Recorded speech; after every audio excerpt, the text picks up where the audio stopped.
चलिए, आज हम शब्दों के एक गहरे समुंदर में गोता लगाते हैं, मीनकेतन प्रधान की कविता की दुनिया में। और इस सफर में हमारे गाइड कौन हैं? समीक्षक चंद्रभान सिंह मौर्य, जिनकी पैनी नज़र हमें इन कविताओं की असली गहराई तक ले जाएगी। तो देखिए, इस पूरी पड़ताल के दो मुख्य चेहरे हैं। एक तरफ है कवि मीनकेतन प्रधान, जिनकी कलम से ये कविताएं निकली हैं, और दूसरी तरफ हैं समीक्षक चंद्रभान सिंह मौर्य, जिनके नजरिए से, जिनकी पारखी नज़र से हम इन रचनाओं के छिपे हुए मतलब को समझने की कोशिश करेंगे। तो हमारा फोकस कहाँ है? हमारा फोकस है प्रधान के दो बहुत ही अहम काव्य संग्रहों पर। एक है महानदी और दूसरा करुण काल, और हम इन्हें चंद्रभान सिंह मौर्य की समीक्षा के जरिए देख रहे हैं। ये दोनों संग्रह, आप कह सकते हैं, कवि की दुनिया के दो बिल्कुल अलग अलग दरवाजे खोलते हैं। अब समीक्षा का क्या कहना है? वो कहते हैं कि इन कविताओं को पढ़ना सिर्फ शब्द पढ़ना नहीं है। नहीं, ये एक बहुत ही गहरा, एक इमर्सिव एक्सपीरियंस है, जैसे आप चेतना के किसी सागर में डूब रहे हो। मौर्य के हिसाब से पाठक इन कविताओं में वाकई में गोता लगाता है। और ये जो सागर वाली बात है ना, मौर्य इसे एक बहुत ही पावरफुल मेटाफर की तरह इस्तेमाल करते हैं। वो कहते हैं, सोचिए, कविता एक सागर है और ये पाठक को मौका देती है कि वो सामाजिक चेतना और इंसानी एहसासों की गहराइयों में उतरे हैं। मतलब ये सिर्फ पढ़ने की चीज नहीं है, ये तो महसूस करने का एक पूरा अनुभव है। और ये आइडिया यहीं खत्म नहीं होता। अगर कविता सागर है तो कविताएं क्या हैं? लहरें। बिल्कुल, लहरों की तरह। ये लहरें अपने साथ दुनिया और जिंदगी की सच्चाइयों को बहा कर ले जाती हैं, और पढ़ने वाला वो इन लहरों के साथ साथ बहता चला जाता है, समाज की हकीकत से जुड़ता है, और फिर एक नई समझ, एक नई चेतना के किनारे पर जाकर लगता है। तो सवाल उठता है कि इन कविताओं में ऐसी क्या खास बात है? इनकी ताकत कहाँ से आती है? समीक्षक के मुताबिक इनकी असली शक्ति छिपी है उन विषयों में, उन टॉपिक्स में जिन्हें ये कविताएं उठाती हैं। ये ही इनके मजबूत पिलर्स हैं, इनके मुख्य स्तंभ। देखिए, प्रधान की कविता आज की दुनिया का एक आईना है। ये सामाजिक मुद्दों पर बहुत बेबाकी से बात करती है। ये पर्यावरण को लेकर हमारी क्या जिम्मेदारी है वो याद दिलाती है। और इन सब के सेंटर में, इसके दिल में क्या है? मानवता और इंसानी मूल्य। ऐसा लगता है जैसे इन सारे धागों को किसी ने बड़ी खूबसूरती से एक साथ बुन दिया हो। और ये जो दो संग्रह हैं ना, ये दो अलग अलग दुनिया दिखाते हैं। एक तरफ है महानदी, जिसमें नदी के किनारे की संस्कृति, वहाँ की सभ्यता का एक तरह से जश्न मनाया गया है। और दूसरी तरफ है करुकाल। नाम से ही जाहिर है, ये हमें कोरोना के उस मुश्किल दौर में और उसके बाद के हालातों की सच्चाई के बिल्कुल सामने लाकर खड़ा कर देता है। लेकिन बात सिर्फ विषयों की नहीं है। कविता का असली जादू तो इस बात में है कि वो पढ़ने वाले पर असर कैसे डालती है। और ये असर एक सफ़र की तरह है, जो शुरू तो होता है एक इमोशनल कनेक्शन से, लेकिन ले जाता है आत्मचिंतन की बहुत गहरी वादियों में। समीक्षक इस पूरी प्रक्रिया को, इस सफ़र को बड़े अच्छे से समझाते हैं। सोचिए, होता क्या है? सबसे पहले कोई भी पाठक इन कविताओं से इमोशनली जुड़ता है। फिर वो समझने लगता है कि अच्छा, इनका सोशल और कल्चरल कॉन्टेक्स्ट क्या है। इसके बाद वो कवि के विचारों से कनेक्ट करता है, और आखिर में ये सब मिलकर उसे अपने ही जीवन के बारे में सोचने पर एक तरह से मजबूर कर देता है। तो मतलब सबसे ज़रूरी बात क्या निकल कर आती है? ये कि ये कविताएं सिर्फ एंटरटेनमेंट के लिए नहीं है। नहीं, ये एक चिंगारी की तरह है। ये पढ़ने वाले के अंदर अपने जीवन और अपने समय पर सवाल उठाने की, उन्हें परखने की एक गहरी इच्छा जगा देती है। तो आखिर में इन कविताओं का असली महत्व क्या है? समीक्षक के लिए ये सिर्फ आर्ट का एक पीस नहीं है। नहीं, ये हमारे समय का, हमारे दौर का एक बहुत ज़रूरी आईना है। और सच पूछिए तो यही इन कविताओं की सबसे बड़ी ताकत है। मीनकेतन प्रधान की कविताएं सिर्फ इमोशंस को बयान नहीं करती, बल्कि वो एक नई सोच, एक नई चेतना जगाती हैं। ये कविताएं हमें हमारी दुनिया और उस दुनिया में हमारी जगह को और बेहतर तरीके से समझने में मदद करती हैं। तो मीनकेतन प्रधान की ये कविताएं और चंद्रभान सिंह मौर्य की ये समीक्षा, ये सब हमें एक बहुत बड़े सवाल पर लाकर छोड़ देते हैं। सवाल ये कि आज के इस कॉम्प्लेक्स और इतनी तेजी से बदलते दौर में कविता का असली रोल क्या होना चाहिए? ये एक ऐसा सवाल है जिस पर सोचना बनता है। मीनकेतन प्रधान की काव्य कृतियां महानदी तथा करुकाल पर चंद्रभान सिंह मौर्य द्वारा की गई समीक्षा। समीक्षक का परिचय: चंद्रभान सिंह मौर्य, जन्म 18 सितंबर 1994, शिक्षा परास्नातक, तत्समय काशी हिंदू विश्वविद्यालय वाराणसी की साहित्यिक गतिविधियों में सक्रिय भूमिका। वर्तमान में resource person, Azim Premji foundation, Sitapur block, जिला सरगुजा, छत्तीसगढ़। कई शोध आलेख प्रकाशित। प्राथमिक कक्षाओं में बातचीत की महत्ता, विषयक विमर्श। केंद्रीय हिंदी संस्थान आगरा तथा अन्य साहित्यिक संस्थानों से संबद्ध। समीक्षा का वाचन।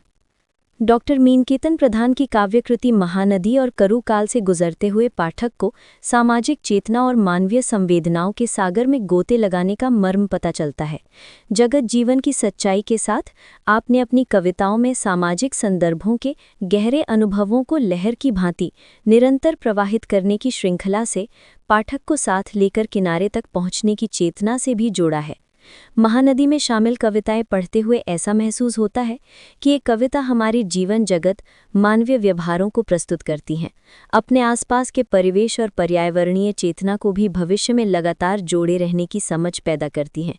महानदी और करु काल काव्य संग्रह की इन कविताओं में मानवीय मूल्यों और सामाजिक जीवन के विभिन्न पहलुओं को आपने स्थान दिया है।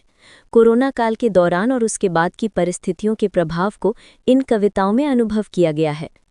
इसी क्रम में आपने महानदी की महत्ता और उसके तटवर्ती क्षेत्रों की संस्कृति और विराट सभ्यता को अपनी कविताओं में पूरे सघन मन के साथ शामिल किया है।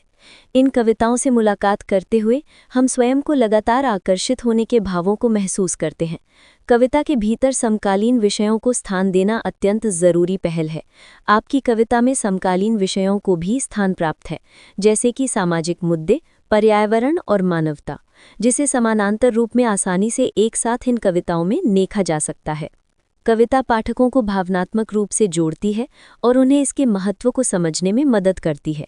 कुल मिलाकर मीनकेतन प्रधान जी की कविताएं हमारे जीवन संदर्भों को समझने की चेतना के साथ साथ कवि के विचारों को स्वयं से जोड़ने की दिलचस्पी पैदा करती हैं। ये विचार हमें प्रोत्साहित भी करते हैं कि कैसे हमें अपने समय की समीक्षा करनी चाहिए, ताकि आने वाले समय में उन समीक्षाओं से रूबरू होते हुए कविता की रचनाधर्मिता और दूरदर्शिता को संज्ञानात्मक रूप से समझ विकसित करने की ओर हम बढ़ सकें। नमस्कार। नमस्कार। आज हम साहित्य की दुनिया में एक खास विश्लेषण पर जरा गहराई से बात करने जा रहे हैं। हमारे हाथ लगी है चंद्रभान सिंह मौर्य की एक समीक्षा, जिसमें उन्होंने कवि मीनकेतन प्रधान के 2 काव्य संग्रहों महानदी और करु काल पर अपनी नजर डाली है। हाँ, और ये समीक्षा अपने आप में काफी दिलचस्प है। देखिए, ये सिर्फ कविताओं का कोई सतही मूल्यांकन नहीं करती, बल्कि उनके गहरे सामाजिक सरोकारों को, मानवीय संवेदनाओं और आज के दौर से उनके जुड़ाव को परत दर परत खोलने की कोशिश करती है। बिल्कुल। तो आज इस चर्चा का मकसद यही समझना है कि मौर्य की इस समीक्षा के जरिए हम मीनकेतन प्रधान की कविताओं को किस तरह देख सकते हैं। क्या ये कविताएं, जैसा कि समीक्षा इशारा करती है, वाकई हमारे समय की नब्ज को पकड़ने में कामयाब होती हैं? हाँ, ये सवाल महत्वपूर्ण है। क्या ये सिर्फ कला है या हमारे समाज का आईना भी? इसी सवाल के इर्द गिर्द हमारी आज की बातचीत घूमेगी। और इससे पहले कि हम सीधे समीक्षा और कविताओं की बात करें, शायद समीक्षक के बारे में थोड़ी जानकारी देना ठीक रहेगा, है ना? हाँ, जरूर। इनका जन्म 18 सितंबर 1994 का है और काशी हिंदू विश्वविद्यालय से पढ़े हैं। वहाँ के साहित्यिक माहौल में काफी सक्रिय भी रहे हैं, ऐसा पता चलता है। अच्छा। आजकल वे छत्तीसगढ़ में अजीम प्रेमजी फाउंडेशन से जुड़े हैं और शिक्षा के क्षेत्र में काम कर रहे हैं। उनके अकादमिक लेख भी प्रकाशित हुए हैं और केंद्रीय हिंदी संस्थान जैसे प्रतिष्ठित संस्थानों से भी उनका जुड़ाव रहा है। यानी हम एक ऐसे समीक्षक की बात कर रहे हैं जिनका अकादमिक और साहित्यिक दोनों तरह का अनुभव है। चलिए अब सीधे समीक्षा के दिल में उतरते हैं। मौर्य अपनी बात शुरू करते हुए एक बड़ी मजेदार उपमा देते हैं।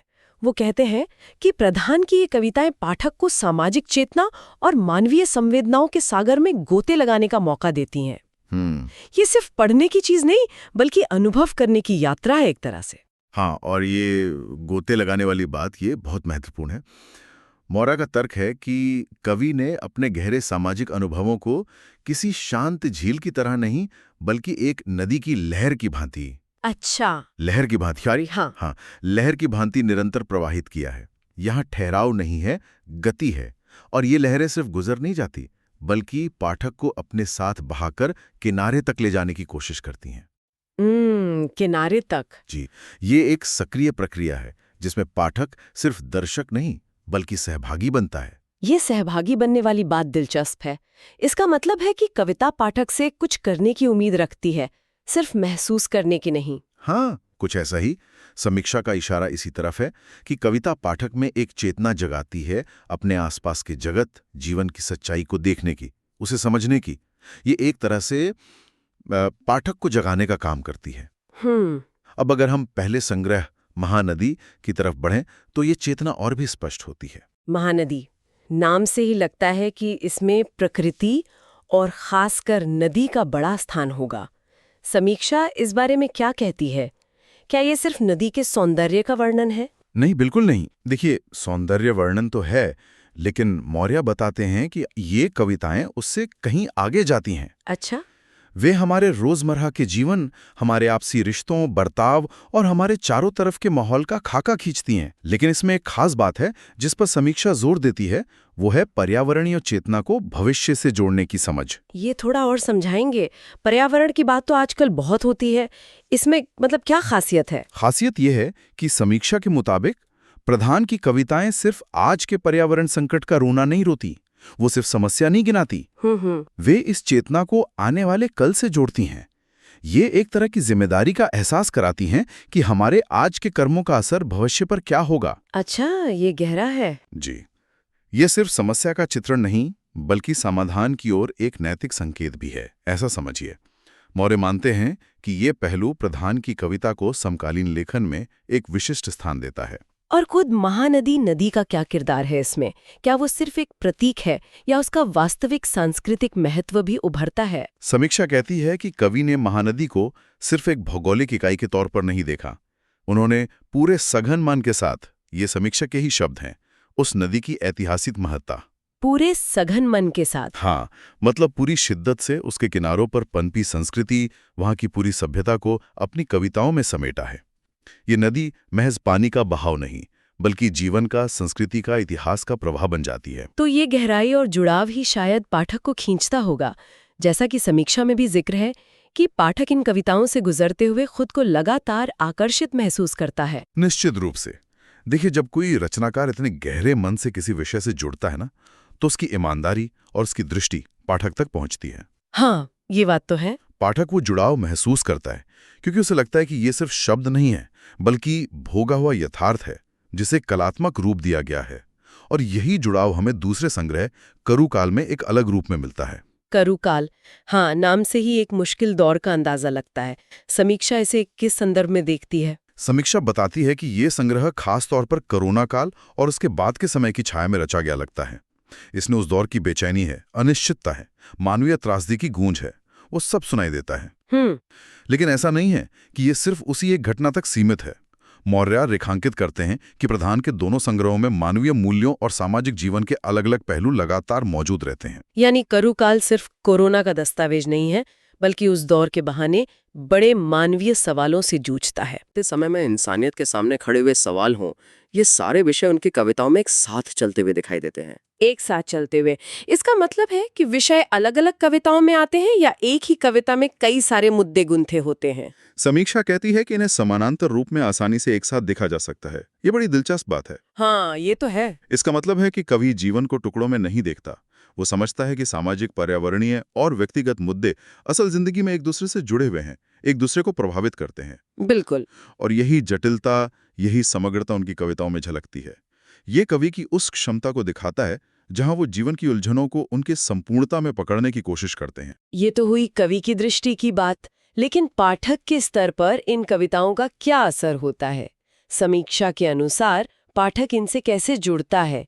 क्या ये सिर्फ बौद्धिक स्तर पर सोचने को मजबूर करती हैं? नहीं, सिर्फ बौद्धिक नहीं। देखिए, समीक्षा इस बात पर जोर देती है कि कविता पाठक को सबसे पहले भावनात्मक स्तर पर जोड़ती है। अच्छा। ये शब्द पाठक के दिल को छूते हैं, उसकी अपनी भावनाओं, अपने अनुभवों से कहीं ना कहीं जाकर मिल जाते हैं। ये एक तरह का भावनात्मक संवाद है जो पाठक और कविता के बीच कायम होता है। और इसी संवाद के जरिए पाठक इन कविताओं के गहरे अर्थ और उनके महत्व को समझ पाता है। तो भावनाएं जगाने के अलावा क्या ये कविताएं पाठक की सोच पर भी असर डालती हैं? हाँ, बिल्कुल डालती हैं।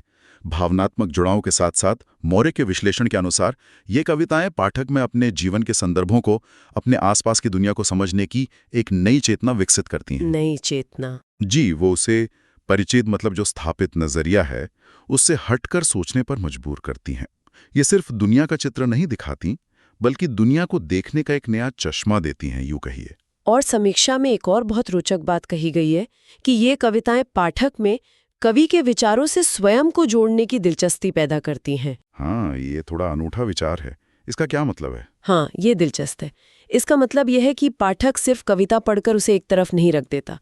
कविता उसे कवि के विचारों के साथ संवाद करने के लिए उकसाती है। अच्छा, संवाद करने के लिए। जी, पाठक सोचने लगता है कि कवि क्या कहना चाह रहा है, क्यों कहना चाह रहा है। वो कवि के नजरिए से सहमत हो सकता है, असहमत हो सकता है, लेकिन वो उससे जुड़ता जरूर है। वो एक निष्क्रिय ग्राहक नहीं रहता, हाँ, बल्कि एक सक्रिय भागीदार बन जाता है जो कवि के साथ मिलकर अर्थ का निर्माण कर रहा है। अरे वाह, ये तो कविता के प्रभाव को काफी गहरे स्तर पर ले जाता है। ये सिर्फ मनोरंजन या भावनात्मक संतुष्टि नहीं, बल्कि एक वैचारिक मंथन की प्रक्रिया बन जाती है। बिल्कुल। और इसी वैचारिक मंथन से जुड़ा हुआ समीक्षा का एक अंतिम लेकिन शायद सबसे महत्वपूर्ण विचार सामने आता है। जी। चंद्रभान सिंह मौर्य लिखते हैं कि मीनकेतन प्रधान की कविताओं से जो विचार उपजते हैं वे हमें इस बात के लिए उकसाते हैं कि हमें अपने समय की समीक्षा क्यों करनी चाहिए। हमें अपने समय की समीक्षा क्यों करनी चाहिए? हाँ, ये वाकई सोचने वाली बात है। जी, ये सवाल अपने आप में बहुत बड़ा है। साहित्य तो हमेशा से समय का प्रतिबिंब माना जाता रहा है, लेकिन अपने ही समय की समीक्षा करने पर इतना जोर क्यों? समीक्षा इसका क्या जवाब देती है? समीक्षा इसका एक दूरगामी महत्व बताती है।